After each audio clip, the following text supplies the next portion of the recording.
What's up, guys? Back again with another video. I hope you guys are all doing well and taking care of yourself, eating foods that resonate with you, and staying hydrated. But what I really wanted to talk to you guys about is being desperate to be in a relationship. Being desperate to be with a partner, having a twin flame, being obsessed about, is that your twin flame? There's so many videos about twin flames. There's so many videos about how you can bring your twin flame closer to you. People even do spells and rituals to call back their person. I'm not judging it, but I'm not judging it because I fell into the trap of like, oh, I have a twin flame. That person's for me. This person's for me. That person's for me. Is that person's gonna come back? And it kind of keeps you in this like holding place and this false hope and this fantasy about love. And love is not a fantasy.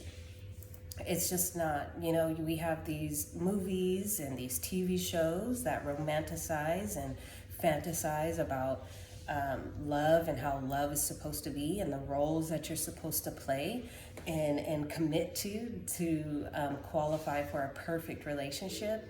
Or you have someone who's just so lustful after another person and then they get hurt, and the signs were clearly there that that person did not want to be with you, did not want to be with that person at all, and so what it happens, it creates a lot of obsession, a lot of obsessed energy here on this planet Earth, the yearn of wanting to be with just that one person. And there's 8 billion people here on this planet Earth, and people can treat love within lack, that they're not going to get that partner or that love again, or they can't find anyone better, or they won't find anybody at all. So there's a huge lack when it comes to love and finding love and being married at this certain time and having kids at this certain time and being in this profession to be seen as successful. If you have those things, then you're successful. If you have those things, you have everything that you want, then you should be happy. And that's false. That does not complete someone in being happy at all, just because they have those things. And not everyone has the desire to have a family. Not everyone has the desire to get married, and we have to respect that as well. So when we become really desperate over relationships and wanting to have the perfect partner, it creates, like I said, it creates this obsession. And then on top of that, if a person has never had attention or barely gets attention, does not get attention at home, that creates obsession. And then when they go out in the world and someone is giving them attention, and that person that's giving them attention is not the best person, or someone that they should be giving attention back to, they find themselves in a dramatic relationship. People even lose their lives over getting with the wrong person because they've never felt that love before. They never got that attention before. They never got it before. So the feeling of that new feeling of love that they've never, a person has never really felt before, they will be obsessed. They will become obsessed with the other person because they want that feeling. They're chasing that feeling instead of looking at the person. Is it actually, if they're actually a good fit for them? Or do they have the same morals as them? Do they have their best interest at heart? And so relationship becomes toxic. Some people end up having children with that person, and they probably shouldn't have had children with them at all. And it's a continuation of karmic cycles that continue on. And some people are waking up to the fact that it's better to wait and to not date based on what other people want you to do or who you want to date. You know, a lot of people date because they look good on paper or they look good physically. And just because someone looks good physically, it doesn't mean that it's going to last forever. It doesn't mean just because they have this career, this and that going on, it does not mean that it's a good fit for you. So you can't be infatuated by someone and how they look and what they offer and the finances and all this stuff, because that could get you in a lot of trouble. And behind closed doors, they're actually a narcissist. They're abusing you, whether it's physically or emotionally. And that individual who is getting abused, they are so clouded by the abuse that they don't know how to get out. They almost get stuck. And that's why I always say, go to God. That is the best place, is to get closer to God.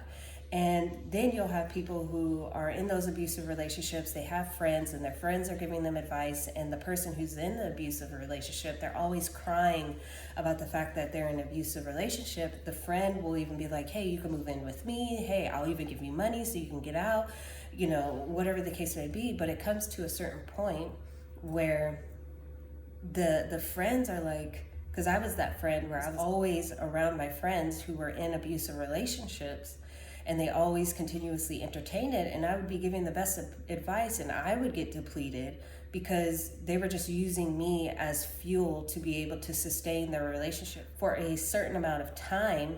And then when it goes downhill again, then they come back to me and use my energy again as fuel to support their relationship. So you don't want to be the person who's trying to get their friend out, because there's only so much you could do, especially if they're not going to listen. And so eventually I had to step back from a lot of friendships where they were continuously in toxic situations. So if they don't want to leave, that means that they enjoy it. There's something there that's keeping them there, and God is trying to show them something, and they're going to have to be in it.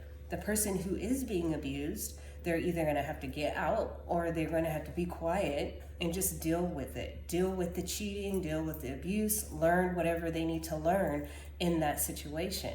Because there's only two options you could really do.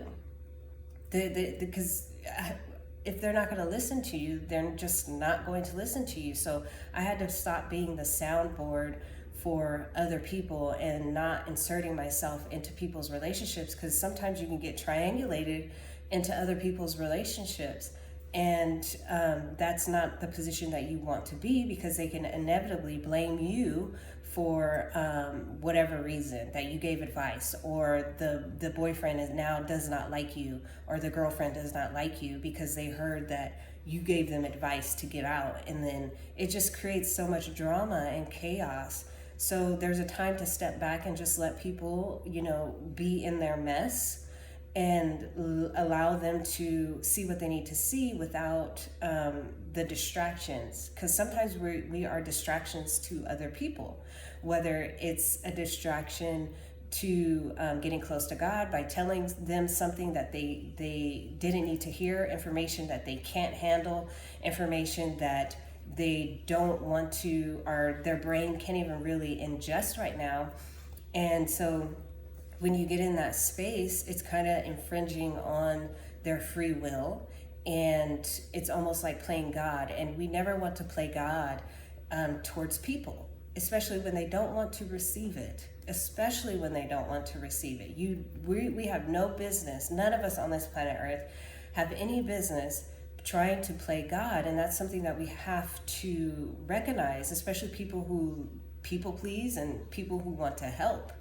You know, it usually backfires when you do that, because that person cannot hear, they cannot see, and that's the level and that's the energy that they are in, and you have to respect it. You know, we can't just play, what do they call it, Captain Save-A-Ho?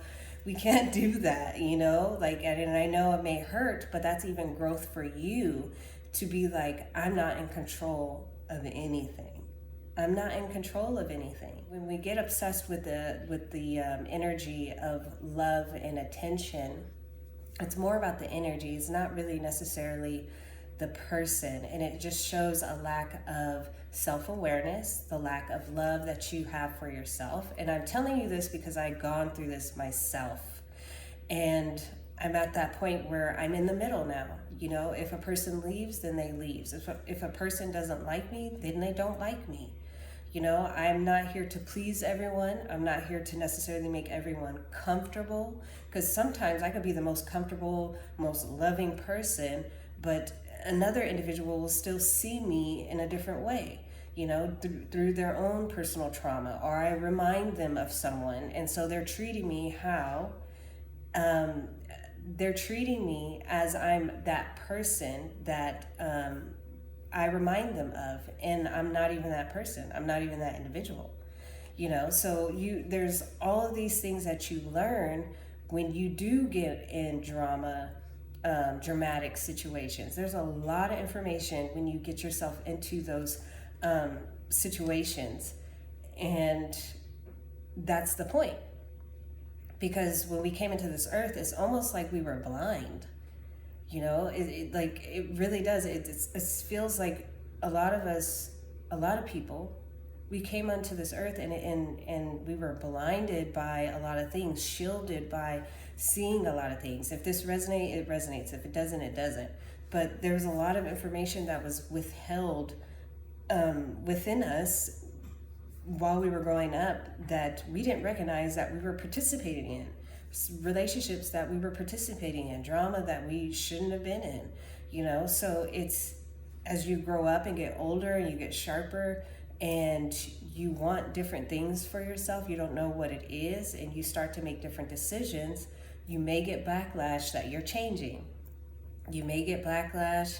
You may get people looking at you as if you are better than them because you want to change, and get comfortable with that. Because would you rather just stay in the drama and continue to draw relationships towards you that are going to hurt you or that are abusive, or do you want to take the chance to actually be you and sit in that and be fully you and get the backlash that you've changed? Because no matter what, like, you have to be yourself.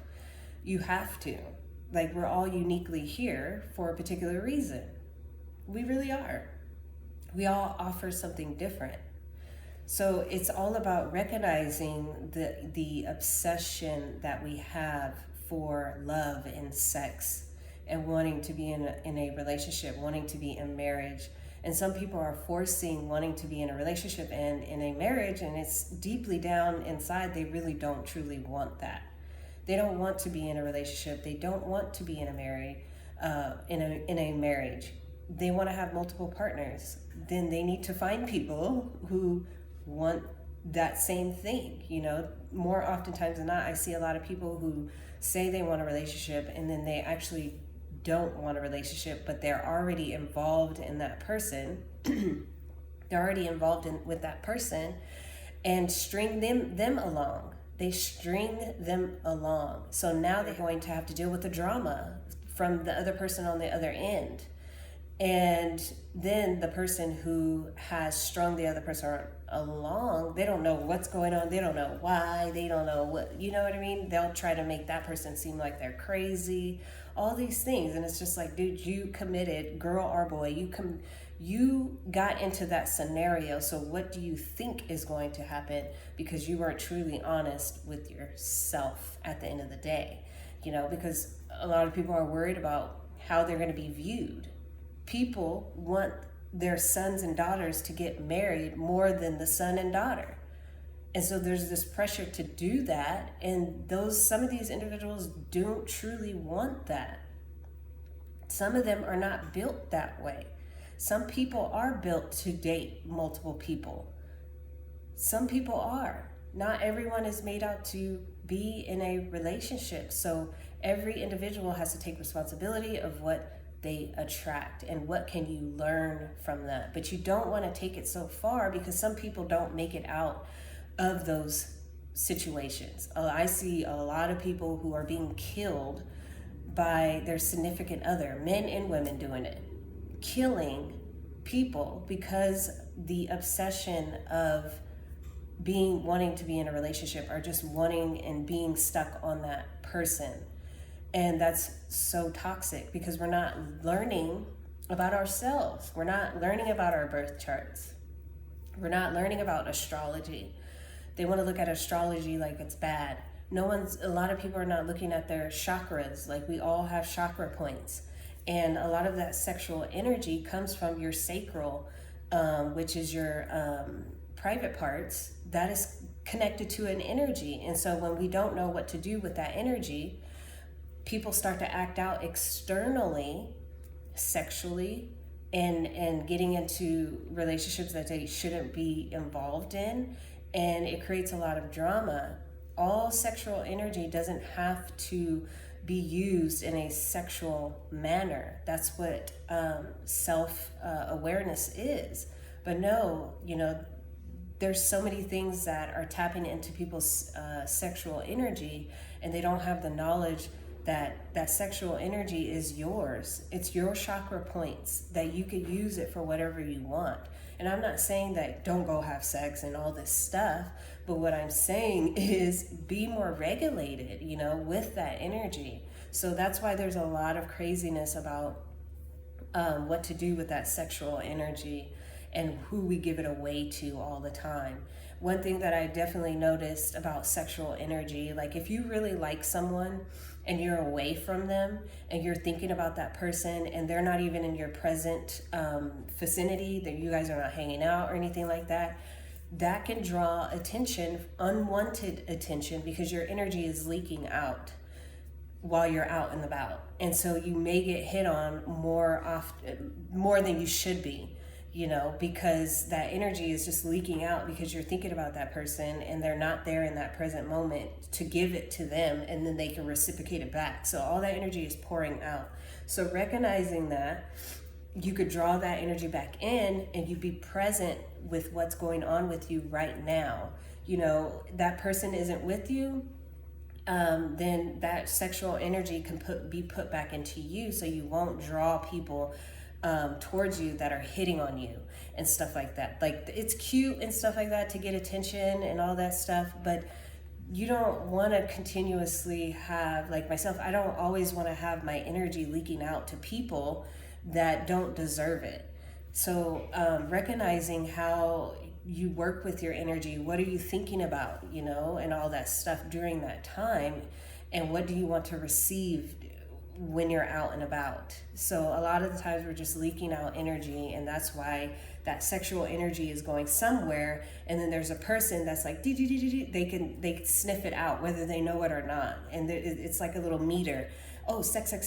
So it's drawing them to you, and then they can even be disrespectful. They can just hit on you and just say all kinds of things, So when you recognize that, that's when you just be present. You become present.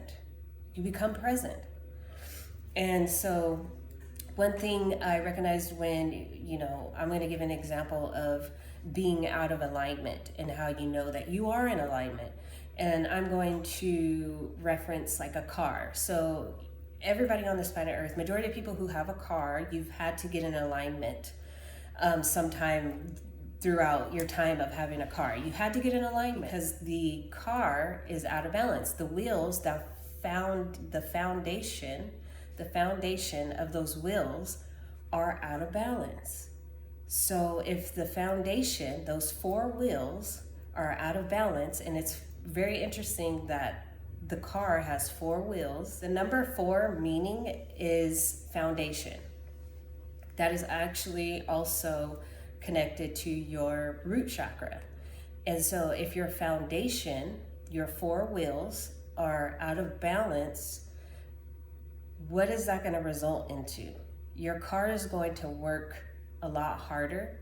You're going to lose more gas, and you're not going to be able to drive as fast and effectively as you could on the road. You're not going to be able to keep up with other cars as you could, And so if your foundation is not there as a person, your spiritual tools, you have a spiritual bowl that you put the tools that you've learned over the years to have that foundation. You know what works for you and you know what doesn't, so you won't get burnt out.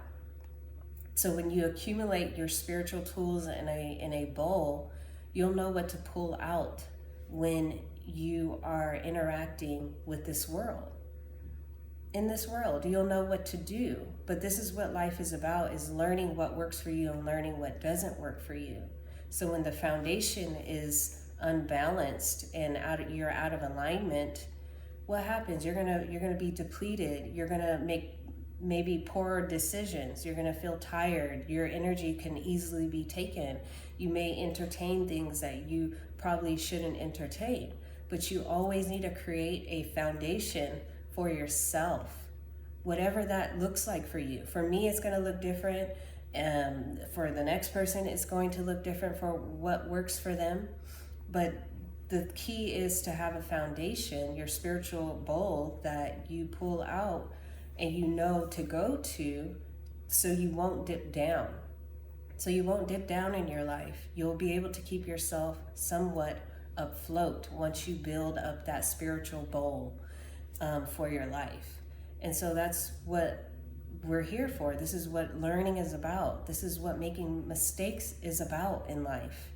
You know, you'll get tired of making the same mistakes. You'll get burnt out from making the same mistakes over and over and over again. So with a car, it doesn't matter how broke down it is. That car has to have wheels, even if it's broken down. Even if a car is broken down, to put the car on the flatbed, the car has to have 4 tires on it. It can't it can't get on the flatbed without a set of tires on it, even if it's broken down. You know, so it's the same thing with all of you guys who watch this video. Create a foundation for yourself that you can always come back to keep you afloat.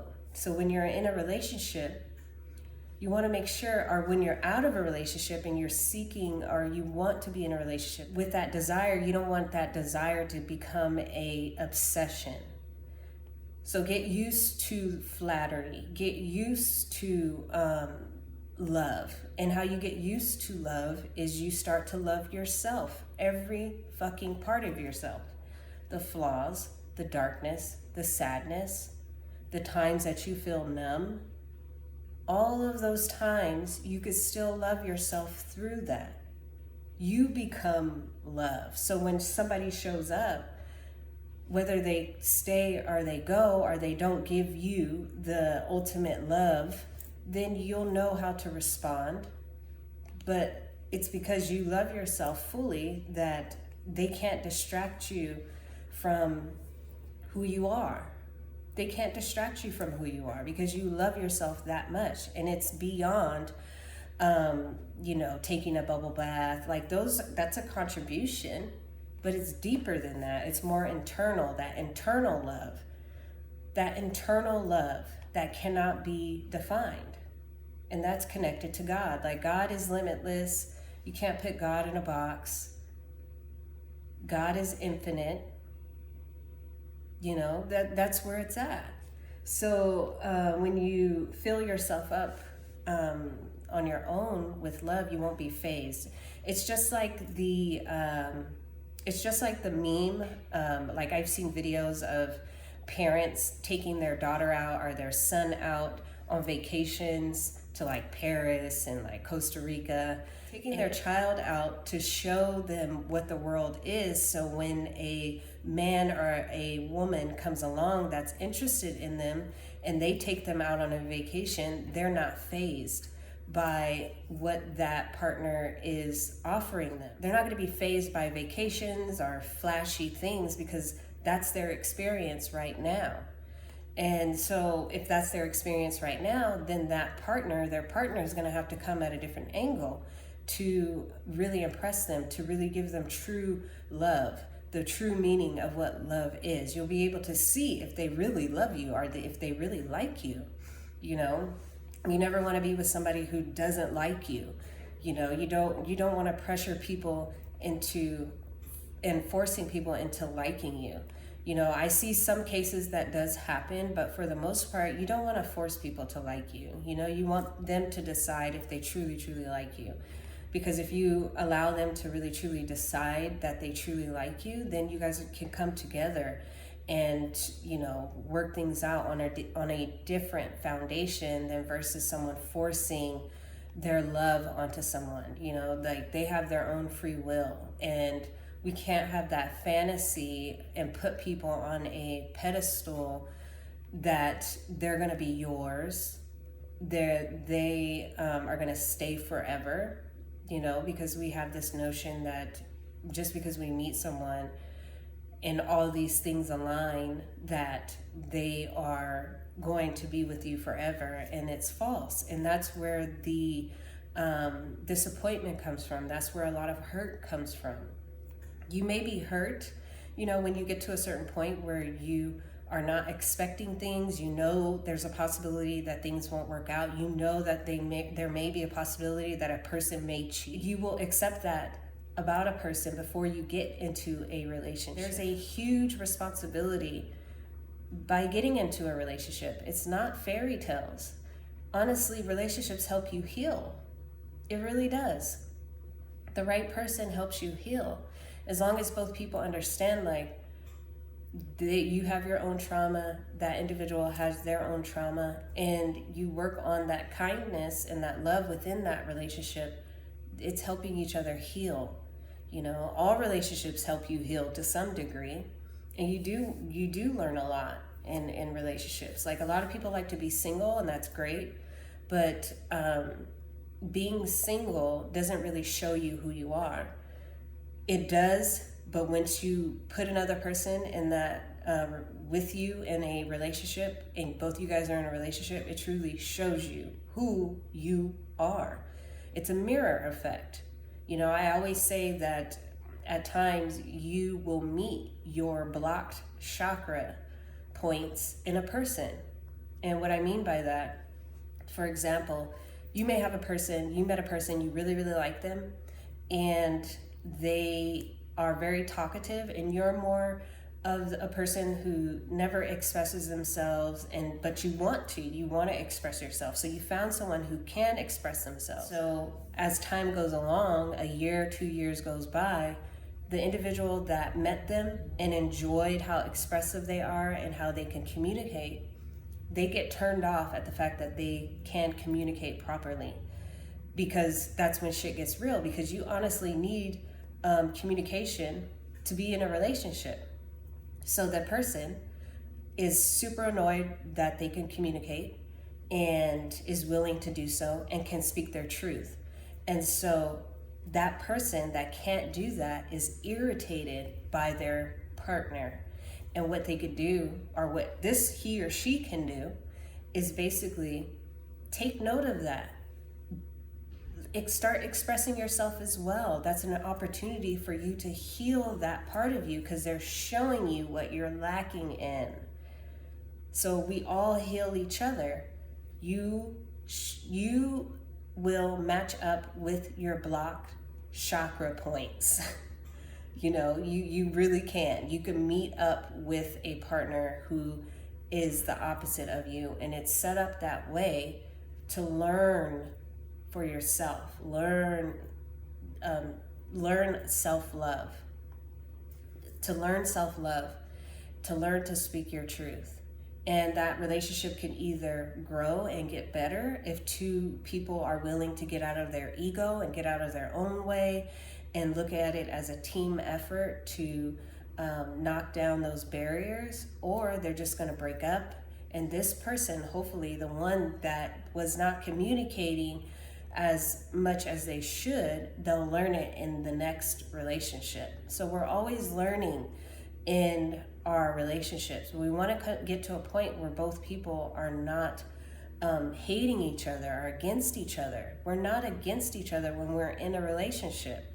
We are for each other to come together to find a solution for what is actually happening. But no, you know, you have everyone's trauma combined and it gets all vague and foggy, and then that's what's actually fighting each other is their traumas. But sometimes both partners can't even step out the fact that they are fighting their traumas. That's not even truly theirs in the first place, you know, and that's the first step, is to recognizing that. And so through the growth of being in a relationship, what you will tolerate, what you won't tolerate, it's going to help you grow, and it's going to help you get a better connection to God if you really truly want that, if you really, really, truly want change. You know, people will change if they really, truly want change. Trust me, because I've worked at places like a supplement place, and I saw the difference between people who actually, they are open to learning. They're like, show me everything. What do you know? And I will go the extent of showing them. I don't know everything, but I'll pull out a book and we'll go through the list. These are the things that you can use. They'll try anything, basically. You know, once I pull out that book, if they want to go the extent, I will go the extent. And versus a person who is basically complaining about the price, why are supplements, herbs so expensive, you know, all these roadblocks showing me that they really didn't want to go that extent. And I could not help them, you know, through that. So I had to stay right there within helping them thoroughly, like they say they wanted to. So you'll know when someone wants to truly change. They'll do whatever it takes to make that change, and you don't want to force it. You really don't want to force it. You can't. You just can't. You know, they have to want to do that on their own. So the key message is get used to people complimenting you. You don't, just because somebody gives you attention, it doesn't mean that you have to fall head over heels for them. Like, you're already giving yourself that. You're already giving yourself that love. And so when you feel those feelings of love, because I recognize that the feelings of love or excitement of another person is definitely created within me, and that it's a feeling that I've gotten before. It's a feeling that I've gotten before. So what makes it different is the fact that two people want to commit. Two people want to make it work. Two people are invested. Two people are invested in themselves. Two people recognize that their relationship isn't the only source of happiness. Their main source of joy and where they get their energy from is God. Once you know how to tap in and meditate and get connected to God, then when you come back down into earth and go about your daily tasks, go to work and all this stuff, life starts to look a lot differently. Life starts to be able to be dealt differently, handled differently, because you know that feeling of meditation and touching God. Being able to touch God, a little piece of God when you meditate. If you sit long enough, you'll be able to feel what God feels like, what actual love actually feels like. It goes beyond a lot of the material things that we attach to. So when you go back into the world, you'll handle challenges differently. You'll be angry or mad differently. You'll be frustrated differently. You being sad. I was about to say depression, but we're not depression, you know. When you're sad, you'll know how to just be in it and not be guilty of it, and let yourself be in it and process it and allow it to happen. It's a sense of surrender to the physical world. It's a sense of surrender to the physical world.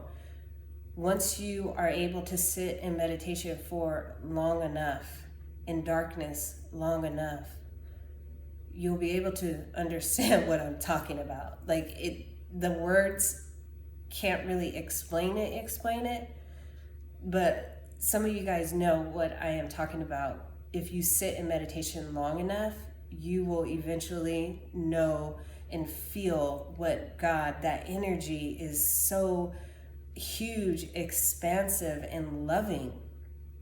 The word love is limited to what you actually feel. It's like bigger than love. The word love, it's bigger than that. And you can't really put a definition to it.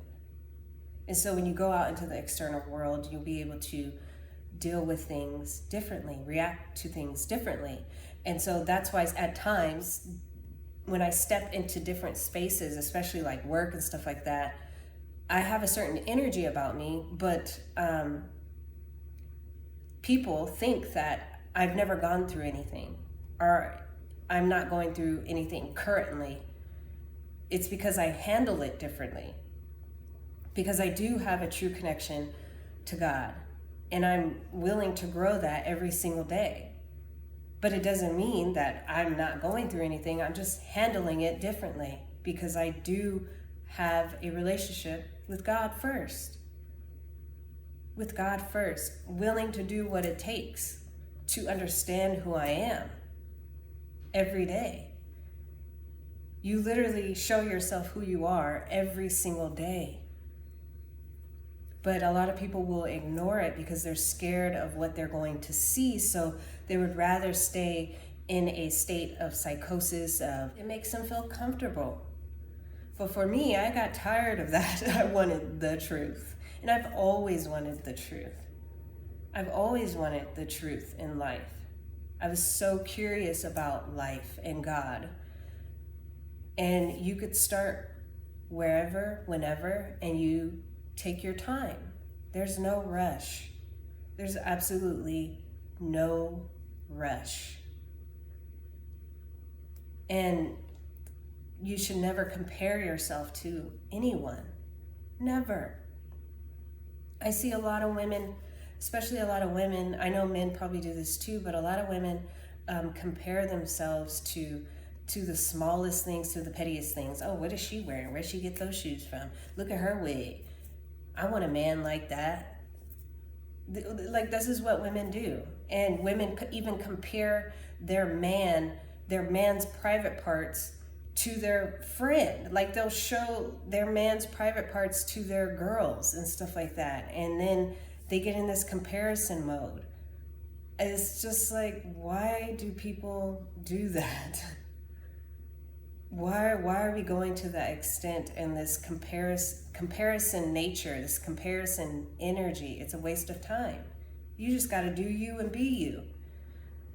You don't have to compare your man's private parts to and show it to your homegirls and all this stuff. Like, why? You know, a lot of women are so, they're really, really so stigmatized to the point where they'll just get into any relationship and be desperate for any relationship. You can't, like, why? When you get closer to God, you will not get stigmatized. You won't be falling over the vagina. You won't be so like, I need it, so desperate for it. You'll have more self-control because you know that sex is great, but it's not everything. That's not the only thing that's going to make you happy. Because when that sex is taken away, what's going to make you happy? Most people, they'll go chase after more sex to fulfill that void. And when you're chasing that sex and stuff like that to fulfill that void, you're not going to be happy. You're not going to be able to experience, you know, the sex the way that you should be. There's a different level of experiencing sex. And then that creates that obsession energy, that yearning, that lusting energy. There's nothing wrong with being attracted to people. There's nothing wrong with having sex, but I'm talking about tipping the scales way too far on the other end where you can't control yourself and finding yourself in situations where it's just not healthy. A lot of people do it. I've done it. And you learn that it's not the best for you energetically because now you're depleted. And now people outsource their energy to find it through someone else when that is a time to retreat, to go inward for yourself. So you have more energy to build up on.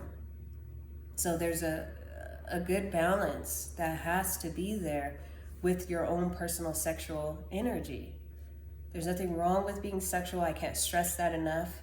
But there has to be a balance there to where you're not the scales. You got these two scales.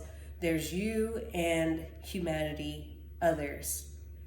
If you're swinging way too far up here, with you, then it's going to become too selfish, and then if you're way up here and you're doing all this people pleasing and not giving yourself any energy back, not loving on yourself like you should, you're going to get depleted and you're going to sink really, really low. Really low. So you want to be here. I say be like this. This is you and this is humanity. You got to take care of you first. Then you could take care of others here and there when God tells you to do. But you don't want to be way up here and you don't want to be way up here. It just becomes super imbalanced and really unhealthy for everyone, for yourself. And sometimes you have to get to that point, because sometimes I was up here and at times I was up here. And it's really unhealthy, and you could dip into dark spaces. And me dipping into those dark spaces definitely helped me. Like, woo, that was a dark spot I was in. And sometimes those dark spaces are needed, because that's where your breakthrough is at. Those really, really dark spaces. And some of us have to get in those dark spaces so we could be able to be the example that you could get out of that shit. That you're not your thoughts. You're not the suicidal thoughts. You're not. You're not the obsession. You're not the guilt. You're not the shame. But some people have to get to those dark spaces to be able to experience that and be used as a vessel to be an example with God that you can get out of this. This is why we're here. This is literally why we are here. So take care of yourself. Start to love on who you are, and God will show you the little baby steps to help continue on your path. And sometimes you're going to fall flat on your face, but you're going to dust yourself off again and get back up and try again. Like babies, they fall all the time and they keep it going. They keep it moving. Animals do the same thing. Cats, dogs do the same thing. They may fall, they may fight, they get back up and they continue on. They don't even think about that anymore. They just keep going. It just happened,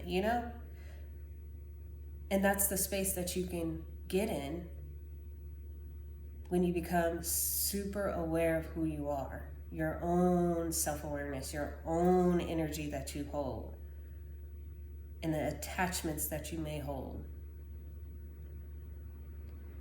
So, thank you guys so much for listening. And I will be back again with another episode. Peace.